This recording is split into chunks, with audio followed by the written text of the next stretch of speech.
తెమంతా పసుపు ముఖమెంతో ఛాయ ముత్తైదు కుంకుమ బతుకంత ఛాయ. విడోసి పాట పాడకూడదు అనుకుంటాను.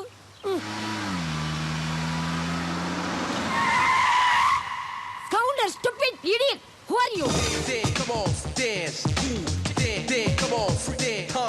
యువా నువ్వంట్రా? లోకల్ వాడేమో $10,000 కి డ్యామేజ్ షూట్ వేసి కోర్టుకు లాగదాం అనుకున్నా. అయినా నేను ఎంతో కష్టపడి వేసిన ముత్యాల ముగ్గుని ఇలా పాడు చేసావేంట్రా? బోడి ముగ్గు మళ్ళీ వేసుకోవచ్చు, కానీ నీకోసం ఏం తీసుకొచ్చానో తెలుసా? జిమ్మీ. కుక్క పిల్ల కాదు, ఆడపిల్ల. ఎలా ఉంది నీ అమెరికా మనోరాలు? సీమ పందికి మిడి వేసినట్టుంది. ఈ అమెరికా పిల్ల నా మనోరాలేంటి? నీకు అమెరికా అంటే పడదనే మేడ్ ఇన్ చైనా కూడా తీసుకొచ్చా. చింగ్ చాంగ్, ప్లీజ్ కమ్. మనోరాలు నెంబర్ 2 ఎలా ఉంది? వీళ్ళు నా మనోరాలేంట్రా? వీళ్ళిద్దరు నన్ను తెగ ప్రేమించేశారు. పెళ్లి చేసుకోమన్నారు, కాదంటే చస్తా ఉన్నారు. చావు నివ్వకపోయావా? విస్కీ సోడాలా కలిసిమెలిసి ఉంటామన్నారు. సరే, వాళ్ళకి లేని అబ్జెక్షన్ నాకెందుకని పెళ్లి చేసుకుని వచ్చేసాను. ఒరే ఒరే ఒరే, చిన్నప్పటి నుంచి నిన్ను పెంచి పెద్ద చేశాను. నాతో ఒక్క మాట చెప్పకుండా చేసుకుంటావా? టైం లేదే, ఫీల్ అవ్వకు. Come on darling. ఒరే ఒరే ఒరే సన్యాసి, ఎంత పని చేసావురా? మంచి దొంగ ఉండలారా. క్యాబేజీలు అంటే నా మనోని పట్టుకొని డ్యామేజ్ చేసి పారేశారు కదే. మీ కళ్ళు పేలిపోను, మీ పళ్ళు రాలిపోను, మీ కాళ్ళు విరిగి.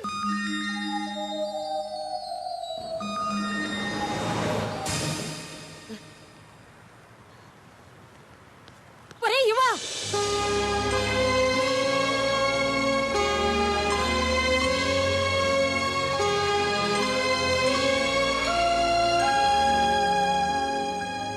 ఏంటే స్వీటీ, జాగింగా? ఒరే యువా, నువ్వు ఒక మేడ్ ఇన్ అమెరికా పిల్లని మేడ్ ఇన్ చైనా పిల్లని పెళ్లి చేసుకున్నట్టు కలొచ్చిందిరా. వావ్, ఇద్దరిని చేసుకున్నానా? తెల్లవారుజామున వచ్చిన కళలు నిజమవుతాయంట్రా. స్వీటీ, అమెరికాలో తెల్లవారితే ఇండియాలో చీకటి పడుతుంది. నువ్వు ఉంటుంది అమెరికాలో అయినా నీ సెంటిమెంట్స్ అన్ని ఇండియావి, కాబట్టి నీ కళ నిజం కాదులే. అలా కాకూడదనేరా నా ఆశ. అయినా నేను పెళ్లి చేసుకునంటే భయపడాలి గానీ చేసుకుంటే బాధెందుకే? నువ్వు చేసుకున్నది ఇక్కడ అమ్మాయిలరా. అయితే వాళ్ళు మాత్రం ఆడవాళ్ళు కదా? కాదు, వాళ్ళు ఆడవాళ్ళు కాదు. మగవాళ్ళ జీవితాలతో ఆడుకునే తోడేళ్లు, మగుళ్ళను రాచి రంపాలు పెట్టే రాక్షసులు. అవునరా, 25 ఏళ్ల క్రితం మీ నాన్న ఉద్యోగం కోసం ఇక్కడికి వచ్చి ఒక అమెరికా అమ్మాయిని ప్రేమించి పెళ్లి చేసుకున్నాడు. పెళ్ళైన 2 ఏళ్లు బాగానే ఉన్నారు. ఆ తర్వాత నువ్వు పుట్టావు. నెలలు పిల్లాన్నైనా నేను ఇంట్లో వదిలి ఒకరోజు మీ అమ్మ పార్టీకి వెళ్ళిందట. మీ నాన్న వచ్చేసరికి నువ్వు కుక్క పెట్టి ఏడుస్తున్నావట. నువ్వేం చేస్తున్నావు? పాలు పట్టించొచ్చుగా. అప్పుడు నేను మన ఊర్లోనే ఉన్నా, ఇంకా అమెరికాకి రాలేదు. ఆ తర్వాత ఎప్పుడో ఇంటికి తిరిగి వచ్చిన మీ అమ్మని బిడ్డను వదిలేసి ఎక్కడికి వెళ్ళావని మీ అమ్మని తిట్టాడంట. అంతే, తను కూడా ఎదిరించి తిట్టిందంట. దాంతో కోపం వచ్చి మీ అమ్మని 2 దెబ్బలు కొట్టాడంట. కట్టుకున్న భర్తను కూడా చూడకుండా మీ నాన్నని, కన్న కొడుకను కూడా చూడకుండా నిన్ను వదిలేసి వెళ్ళిపోయి ఆ తర్వాత మీ నాన్నకు విడాకులు ఇచ్చి వేరే పెళ్లి చేసుకుంది. భార్య దూరమైందన్న బాధతో, నీకు తల్లిని దూరం చేశానన్న బెంగతో మీ నాన్న చనిపోయాడు. ఇక్కడ వాళ్ళకి పెళ్లి అవసరం, మనకి అనుబంధం. వీళ్ళకి పెళ్లి ఓ అగ్రిమెంటు, మనకి అటాచ్మెంట్. ఇక్కడ వాళ్ళకి భర్త క్రెడిట్ కార్డ్ లాగా అవసరాలు తీర్చుకోవడానికే పనికొస్తాడు. అదే మన దేశంలో అయితే ఒక్కసారి తాళి పడితే చాలు, భర్తే సర్వస్వం అయిపోతాడు. మీ నాన్న చేసిన తప్పే నువ్వు చేస్తావేమోనని నా భయం. మన సాంప్రదాయాల విలువలు తెలిసిన తెలుగు అమ్మాయినే నువ్వు చేసుకోవాలి, అదే నా కోరిక. నీ కోరిక తప్పకుండా తీరుస్తా బామ్మ. నా బంగారు కొండ. అయితే వెంటనే అమ్మాయిని చూడమని ఎన్వి శాస్త్రికి ఫోన్ చేసి చెప్తాను. ఎన్వి శాస్త్రా? ఆయన ఎవరు? నేను made in heaven marriage bureau MD NV Shastri speaking. వేదం ఇంగ్లీష్ మాని తెలుగులో ఏడవరా తెలుగు సన్నాసి. ఇంత గౌరవంగా తిట్టారంటే ఎవరో బాగా తెలిసిన వాళ్ళు అయి ఉండాలి. ఎవరమ్మా మాట్లాడేది? నేన్రా, దొమ్మేరు దొరబాబు గారి భార్య మాణిక్యాన్ని. అమ్మా మీరా? చెప్పండి. నువ్వు అర్జెంటుగా ఒక మంచి సంబంధం చూడాలి. మొగుడు పోయిన 25 ఏళ్ళకి ఈవిడికి సంబంధం ఏమిటి? America culture. అమ్మా, తాతగారికి ఏమాత్రం వయసు ఉండాలి? సంబంధం నాకు కదరా, నెల తక్కువ వెదవా. నా మనవుడు యువరాజుకి. ఆయనకైతే కత్తులు లాంటి పిల్లల్ని చూసి పెడతాను. మాకు కత్తులు సుత్తులు వద్దు, మంచి సాంప్రదాయమైన కుటుంబంలో అమ్మాయిని చూడు. ఆ విషయం నాకు వదిలేయండి. అష్టలక్ష్మి లాంటి అమ్మాయిని సెలెక్ట్ చేసి ఫోటోలు మీకు ఈమెయిల్ చేస్తా.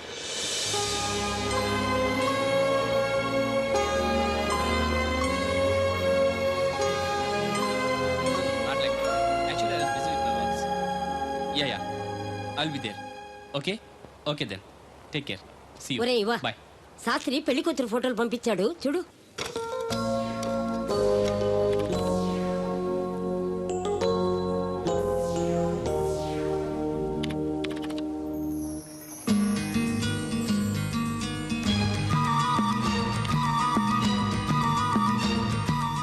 Really super. నాకు ఈ అమ్మాయి నచ్చింది.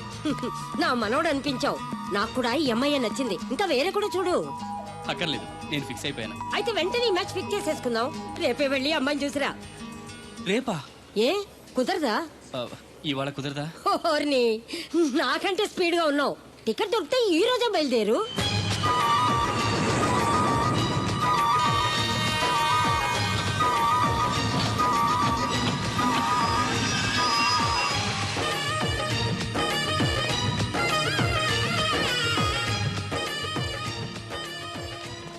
ఎక్కడ అమెరికా కుర్రాడు కనబట్టలేదు. ఏమోయ్ నువ్వు అమ్మాయిల బ్రోకర్వే కదూ? నేను అమ్మాయిల బ్రోకర్ అంటే మ్యారేజ్ మీడియాటర్నే. అవ్వ పేరే ముసలమ్మ. ఏదైతేనే అమ్మాయిలు సెట్ చేయడమేగా నీ పని. ఇంతకీ మీకేం కావాలి? పెళ్లికి మంచి పిల్లను చూడు. పెళ్ళి ఎవరికి? మీ మనోడికా? కాదు, నాకే. మీకా? ఈ వయసులోనా? అందుకే సునామీలు వస్తున్నాయి. పెళ్లికి వయసుతో పనే ఉంది. మంచి మ్యాచ్ చూడు. మ్యాచ్ చూస్తే మాత్రం మీరు బ్యాటింగ్ ఏం చేస్తారు, రన్స్ ఏం తీస్తారు, పెవిలియన్ లో కూర్చోవడం తప్ప. అయినా నాకు తెలగొడుతాను మీకు పెళ్లి ఎందుకండి? బాత్రూమ్ తీసుకెళ్ళడానికి, పేపర్ చదవడానికి, టాబ్లెట్లు టానిక్లు ఇవ్వడానికి తప్ప. నాకు కావాల్సింది అందుకేనయ్యా. దానికైతే పెళ్ళెందుకు? మంచి పని మనిషిని పెట్టుకుంటే పోలా. దానికైతే డబ్బులు ఇవ్వాలిగా. ఓకే, వృత్తిరీత్యా మీ కేసును మానవతా దృక్పథంతో డీల్ చేస్తాను. మీ ఫోటో ఒకటి ఇవ్వండి. ఫోటో లేదుగా. ఫోటో లేకుండా నీకు సంబంధం చూడడానికి నువ్వేమో జువ్వు చిరంజీవా, జువ్వు ఎన్టీఆర్ వా? ఫోటో అయ్యి. కష్టం. ఏ స్టడీగా నుంచోలేకపోతున్నానని ఫోటోగ్రాఫర్లు ఎవరో ఫోటో తీయలేకపోతున్నారు. ఫోటో లేకుండా డైరెక్ట్ గా పెళ్లి చూపులు పెట్టేయి. పిల్ల పెద్ద అందంగా లేకపోయినా పర్వాలేదు, కరీనా కపూర్ లో ఉంటే చాలు. ఆహా, నీకు నేషనల్ లుక్ కూడా ఉందన్నమాట. నీ నుంచుంటే కూర్చోలేవు, కూర్చుంటే నుంచోలేవు, కంటికి చూపు లేదు, ఒంటికి బలం లేదు. కరీనా కపూర్ కావాలా నీకు? కనీసం త్రిశాల ఉన్నా చాలు, అడ్జస్ట్ అయిపోతాను. లాభం లేదు. నువ్వు ఇక్కడ కదలకుండా స్టడీగా నుంచో. ఆ రైలు వస్తుంది, నేను ఎగురొక్క తంతాను, కింద పెడతావు, దరిద్రం వదిలిపోద్ది. రండి బాబు, రండి రండి రండి. ఇంత చనువుగా బ్యాగ్ తీసుకెళ్తున్నాడంటే ఇతనే ఎన్వి శాస్త్రి అయి ఉంటాడు. పేరు డీసెంట్ గానే ఉంది, మనిషే ఇండీసెంట్ గా ఉన్నాడు. ఎక్కండి బాబు. నువ్వు శాస్త్రివేనా? ఏంటండి బాబు మీరు రిక్షా ఎక్కడానికి కూడా క్యాష్ ఫీలింగా మీకు? చచ్చా, అందుకు కాదు, నన్ను రిసీవ్ చేసుకోవడానికి శాస్త్రి నేను వస్తాడు. ఎవరు ఎందుకు బాబు? మీరు ఎక్కడికి వెళ్ళాలో చెప్పండి, నేను తీసుకెళ్తాను. కోరుమావిడి. కూర్చోండి, నేను తీసుకెళ్తాను. ఇందులోనా? దీనికి ఇంజన్ లేదుగా. నేను తొక్కుతాను కదా. నేను ఎక్కి కూర్చుంటే నువ్వు తొక్కుతావా? చా, బాగోదు. ఫోన్ మీరు తొక్కండి, నేను ఎక్కి కూర్చుంటాను. అది కదయ్యా, నీకు కష్టం కదా అని. కష్టపడకపోతే కడుపులో నిండుతుందండి, మీరు ఎక్కండి. సరే. యువరాజ్, యువరాజ్, యువరాజ్, యువరాజ్. పిలిచారా బాబు? నేను పిలిచింది యువరాజుని. నా పేరు యువరాజే బాబు. మా నాన్న పేరు మహారాజ్ అండి. మా అమ్మ పేరు రాణి మాలినీదేవి అండి. ఒరే, పేర్లకి రిజిస్ట్రేషన్ లేదు కదా అని మీ ఇష్టం వచ్చిన పేరు మీరు పెట్టుకుంటే క్లాస్ పీపుల్ అంతా ఏమైనా పెట్టుకోవాలరా? బిచ్చమతి, ముష్టిమతి అని పెట్టుకోవాలా? ఈ అబ్బాయి అమెరికా నుండి పెళ్లి చూపులకు వచ్చారు అన్నమాట. అవును. నీకు పెళ్ళైందా? అయిందండి, పోయిందండి. అదేంటి? ఓ రోజు తాగొచ్చానని మా ఆవిడ నన్ను కర్ర తీసుకుని తెగ బాధేసిందండి. మన మొగలం కదండి, నాకు కూడా కోపం వచ్చి మెల్లిగా తిట్టాను. అది ఏడ్చింది. జాలేసి వెంటనే దాన్ని కాళ్ళు పట్టుకొని మొగుడు పెళ్ళాలన్నాక మనం సర్దుకుపోవాలి అని చెప్పా. అంతే, వెంటనే బట్టలు సర్దుకొని వెళ్ళిపోయిందండి. ఇదే బాబు ఊరు, దిగండి. Thank you. తీసుకో. ఇదేంటి బాబు ఇంత పెద్ద నోటు ఇచ్చారు? చిల్లర నేను ఎక్కడతాను. పర్లేదు, ఉంచుకో. ఇదేంటి ఇంత పెద్ద నోటు ఇచ్చాడు? కొంప తీసి దొంగ నోటు కాదు కదా. అయ్యుండదు, కుర్ర డీసెంట్ కనబడుతున్నాడు. కృష్ణవేణి, నా మాట ఏంటి దత్తుడు, నీ పెళ్ళం మళ్ళీ అలిగి పుట్టింటికి వెళ్ళిపోతుందా? ఇగో ఈ ఎదవ వల్లే. నేనేం చేశానండి బాబు? మా ఆయన మంచోడేనా అడిగితే ఏం చెప్పారు నువ్వు? నేనేం చెప్పానండి? అయ్యగారు చాలా మంచోళ్ళు. వాళ్ళ ఫ్రెండ్స్ తో బార్కి వెళ్ళినా లేదా అమ్మాయిల దగ్గరికి వెళ్ళినా కూడా ఆయన డబ్బులు ఇచ్చేస్తారని చెప్పానండి.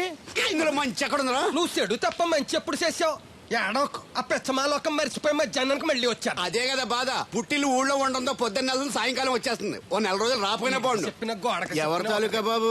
తాలూకా ఏంటండి? అదే, ఎవరింటికి వచ్చావని. సుబ్బయ్య చౌదరి గారి ఇంటికి. మా బామ్మర్దే. ఆడికి ఏమవుతాడు నువ్వు? ప్రస్తుతానికి ఏమీ కాను. ఆయన ఇల్లు ఎక్కడో చెప్తారా? అయ్యయ్యో, ఒక్క 2 నిమిషాలు ముందు వస్తే మా అమ్మగారు తెలియదు కదా. పర్లేదు, ఇల్లు ఎక్కడో చెప్పండి, నేను వెళ్తాను. గోళ్ళ బుల్లి అబ్బాయి గారి ఇంటి పక్కన. బోళ బుల్లెబ్బాయి గారి ఇల్లు ఎక్కడ? గోళ్ళ చిట్టి అబ్బాయి గారి ఇంటి పక్కన. ఆ రెండిల్లు ఎక్కడ? పక్క పక్కనే. అక్కడికి ఎలా వెళ్ళాలండి? నడిచి. అబ్బా, అసలు ఎటు వెళ్ళాలని అడుగుతున్నానండి. ఓ, అదా, తిన్నగా ఇల్లు వెళ్ళావు కదా, అక్కడ కుడిపక్క సందు వస్తుంది. వచ్చింది కదా, ఆ సందముడు 100 అడుగులు వేసావు కదా, అక్కడ చిరంజీవి గారి పోస్ట్ లాంటి ఇల్లు వస్తుంది. అక్కడ అక్క అది తడికి చచ్చేది ఇల్లండి. మా దత్తు గారు చిన్న ఇల్లు. డీటెయిల్స్ చెప్పుకో. కుర్రోడు అసలు షార్ప్ గా టక్కువ ఎక్కువ చేసుకుని పసి కడితే పోటీకి వచ్చేస్తాడు. మన సచివత అసలు స్పీడ్ మనిషి. అక్కడి నుంచి ఓ 10 అడుగులు ఎత్తే ఒక గోడ వస్తుంది వచ్చింది కదా అక్కడ ఒంటేలు పోసుకున్నావు కదా కుడెంపుకి తిరిగి 4 అడుగులు ఎత్తే సోడా కొట్టు కిట్టిగడి కిల్లి కొట్టు ఉంటది ఉంది కదా అక్కడ నిమ్మ సోడా తాగు. ఆయన అకౌంట్ నువ్వు తాగేద్దావునా? నీ ఇలాగ నేను బేవర్ శాతం కాదు తల తొక్క లేకుండా ఇలాగ అడ్రస్ చెప్పేది. నువ్వు రా అబ్బాయి నేను చూపిస్తాను.